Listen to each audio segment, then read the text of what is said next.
ఇక రైతు భరోసాపై తెలంగాణ ప్రభుత్వం క్లారిటీ ఇచ్చింది. రాష్ట్ర వ్యాప్తంగా వ్యవసాయ యోగ్యమైన భూములు 1.49 కోట్ల ఎకరాలు ఉన్నట్లు అధికారులు గుర్తించారు.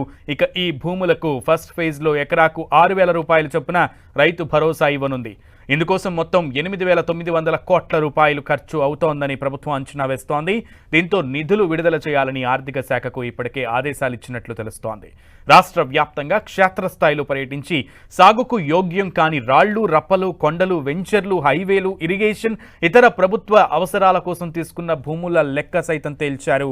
వ్యవసాయ యోగ్యం కాని భూములు మినహాయించి మిగిలిన అన్ని వ్యవసాయ భూములకు విడతల వారీగా రైతు భరోసా అందించేందుకు ప్రభుత్వం ఏర్పాట్లు చేస్తోంది. గత సీజన్ వరకు ఎకరాకు 5,000 చొప్పున పెట్టుబడి సాయం జమ చేయగా ఈసారి ఎకరాకు 6,000 చొప్పున రైతు భరోసా ఇవ్వనున్నారు.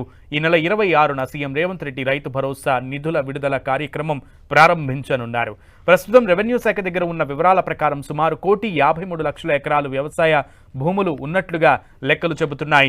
ఈ భూములకు దాదాపు 69 లక్షల మంది పట్టాదారులు ఉన్నారు. అయితే అందులో కొన్ని సాగుకు యోగ్యం కాని భూములను మినహాయించగా 1.49 కోట్ల భూములు వ్యవసాయ యోగ్యమైన భూములుగా ఉన్నట్లుగా తేల్చింది ప్రభుత్వం.